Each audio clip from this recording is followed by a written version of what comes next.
Olá, graça e paz a todos os seminaristas. Vamos para mais um vídeo aula, nosso seminário teológico do IBBC, turma da apostila 1. Estamos tratando nesse conteúdo de Pentateuco e paramos no último vídeo na página 164. Retomamos na mesma página, tratando da data da Terra. Deus criou o tempo quando começou sua atividade criadora. E essa criação a gente vai ver o relato em Gênesis, capítulo 1, do 14 ao 19, Deus estabelecendo o tempo, o dia, noite, semanas, enfim. Ficou isso já determinado por Deus no início criador. Tá? Existem repetidas referências a isso, os termos noite, manhã e dia são indicativos do tempo. No registro da criação, como nos foi dado, tem-se a intenção de comunicar que Deus estabeleceu o ciclo do tempo. Da mesma forma, o relato comunica a ideia de que Deus estabeleceu a semana, constituindo-se de 6 dias de atividades e um dia de descanso. Inclui-se nessa discussão a questão de saber se o texto pretende comunicar um sentido de cronologia e, se assim for, se estará dentro da estrutura de um período de tempo definido. Existe uma série de pontos que são considerados nessa discussão. O primeiro é a respeito do que realmente foi pretendido pelos termos tarde e manhã. Será que podemos entender no sentido geral como sendo o começo e o fim de um período de tempo?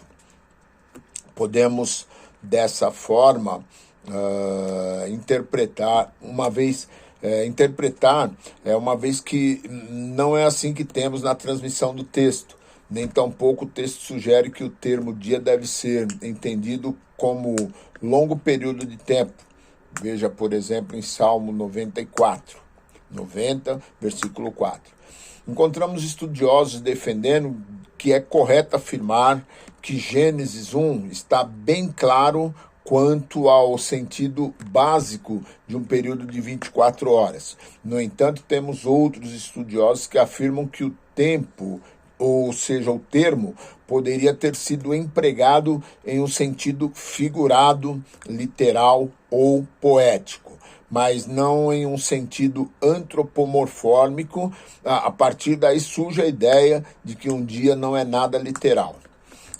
Contudo, uma vez que os termos manhã, tarde e noite devem ser aceitos no seu sentido normal, a semana de 6 dias de trabalho e um de descanso devem ser aceitos da mesma forma. Isso se confirma em Êxodos 20, versículos 9 e 10, onde somos levados a interpretar o dia no sentido natural e normal, onde Deus nos chama a observar o trabalho e o descanso do dia de 24 horas. Página 165, Deus realizou toda a sua obra no período de 26 dias, no período de 6 dias de 24 horas. Alguns entendem que deve se interpretar de forma literal, o que pressupõe que a Terra é relativamente jovem, aproximadamente 10 mil anos. Outros estudiosos afirmam que a palavra dia refere-se a um período de tempo, mesmo que o termo seja cercado de muitos temas teológicos relacionados à soberania de Deus, propondo a teoria do dia-era, sugerindo que os dias da criação se referem a extensas eras ou períodos de tempo. Temos ainda defensores da tese de que os dias, período de 24 horas, foram separados por extensos períodos de tempo. Contudo, fica evidente que os 7 dias reais, 24 horas, preservam o caráter de evento histórico de todo o relato da criação, o que não força a distinção entre a teologia de Gênesis 1:2 e a história de Gênesis 1:2. Deus operou e se revelou dentro do processo histórico, e eliminar esse palco histórico das verdades teológicas sobre o trabalho de Deus é obscurecer, se não eliminar a realidade que as verdades teológicas comunicam.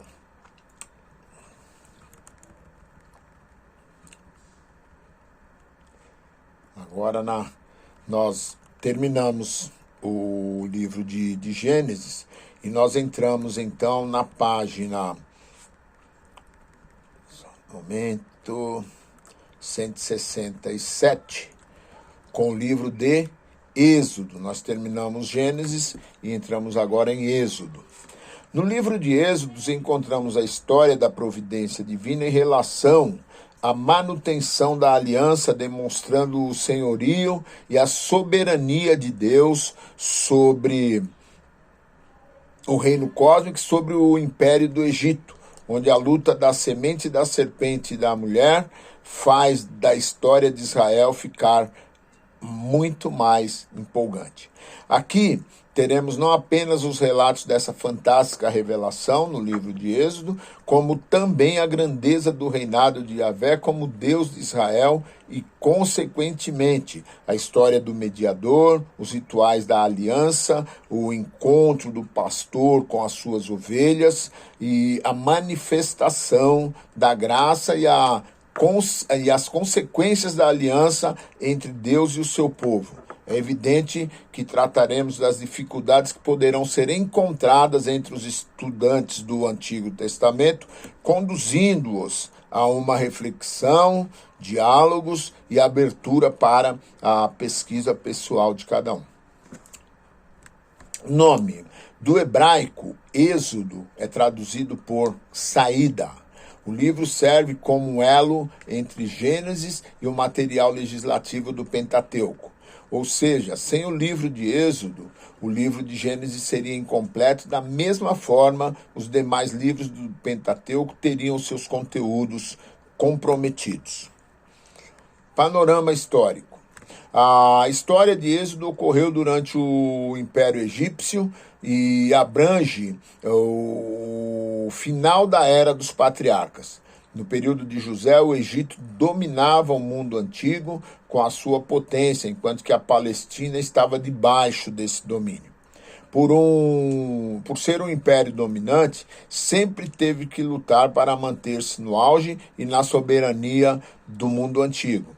Veio a expansão das armas militares, o progresso da arquitetura, o avanço dos acordos internacionais que permitiram a identificação com vários deuses sumério-acadianos, os panteões hurritas, hititas, amorreus, cananeus, o deus dos cereais e Dagom, que se originou na Mesopotâmia e que mais tarde se tornou o deus principal dos filisteus. O avanço literário inclui as narrativas mitológicas traduzidas para as línguas hurrita e hitita, que foram usadas pelos egípcios. Destaca-se também o surgimento da escrita alfabética entre os cananeus da Sírio-Palestina, ainda que a escrita já tenha sido desenvolvida na Mesopotâmia e Egito em meados de 3000 a.C. Com o passar dos anos, a presença dos patriarcas do Egito permitiu que eles desenvolvessem e crescessem dentro de uma cultura nada agradável. É interessante que José tivesse influência exatamente no período em que os Hicsos, a dinastia que governava o Egito na época de José, era a dinastia dos Hicsos. Atuavam no deserto quando o rei Apep II ordenou a José a primeiro-ministro, uma vez que desejava paz sobre a terra. O novo rei, que não conhecia José, tinha ódio dos estrangeiros e expulsa os Hicsos de suas terras. Isso trouxe à família de Israel um prejuízo, até porque os pastores traziam sobre eles o mesmo ódio que motivou a queda e expulsão dos Hicsos. Com o surgimento dos faraós, Israel passou a ser perseguido, o que conduziu Moisés ao palácio real de Totmés I, sob os cuidados da filha Hatshepsut, nome complicado, a partir de 1571 a.C. Moisés começa a ser preparado para ser o mediador, preparado por Deus, fugindo do Egito para escapar da ira de Totmés III, que estendeu seu domínio sobre Eufrates e governou com mãos de ferro. O sucessor de Totimés III, Amenhotep II, oprimiu ainda mais o povo de Israel. Nesse período, o Egito conquista Canaã, o que favoreceria mais tarde a Israel. Conteúdo do Êxodo. Em Gênesis, compreendemos o papel da aliança. Em Êxodo, temos as consequências dessa aliança na vida de Israel e das nações próximas a Israel, e os grandes momentos da história estão centralizados na libertação e na legislação dessa aliança. Muitos estudiosos têm destacado a opressão, libertação, organização de Israel, o que é verídico. Contudo, temas predominantes no livro estão interligados e centralizados no reino, na aliança, no mediador e revelando assim a essência de Deus. Ainda que o conceito de reino esteja ausente no livro, as evidências são claras. O Egito foi um reino no qual José atuou por um tempo e no qual o governo satânico era dominante. Porém, o Egito e o governo satânico estavam ambos sob o governo controlador de Deus, o Rei da Criação. Página 169. Entretanto, não há um conceito de mediador no livro, mas isso fica evidente tendo em vista a preparação, a vida e o serviço de Moisés. Moisés surge como mediador da aliança e o vice-regente de Deus, cumprindo funções como profeta, sacerdote e rei. O conteúdo deste livro é esboçado da seguinte maneira. Primeiro tópico, livramento de Israel e jornada ao Sinai, no capítulo 1, que vai do 1 até o 18 e 27. Aliança no Sinai, capítulo 19, versículo 1, e capítulo 24, versículo 18. Vai até 24, 18. Instrução quanto ao tabernáculo e aos cultos, a partir do versículo 25, versículo 1, capítulo 25, versículo 21, que vai até o capítulo 31, 18. A violação e renovação da aliança, capítulo 32, 1, até o capítulo 34, 35. E a construção do tabernáculo, que vai do capítulo 35, versículo 2, até o capítulo 40, versículo 38. Na primeira parte, destaca-se a evidência da aliança estabelecendo o êxodo, a revelação do Deus que cura, alimenta, sustenta, protege e preserva. Na segunda parte, encontramos a proclamação da aliança para os filhos de Israel. Na terceira parte, temos a revelação do sumo sacerdote, bem como as instruções para um relacionamento sadio entre o povo e Deus. Na quarta seção, encontra-se a rebelião, julgamento, a restauração do povo junto ao reino de Deus e, por fim, as características messiânicas no meio do povo e da aliança. Ainda na mesma página, Teologia em Êxodo. Encontramos diversos temas como a implicação da aliança na vida social de Israel, a revelação da aliança para a cultura e sociedade de Israel e a consumação do reino de Deus em Israel. Esse livro pode ser resumido com os seguintes temas: reino, aliança e o mediador. Contudo, necessitamos de uma reflexão sobre esse ponto a fim de analisarmos outros pontos teológicos de suma importância.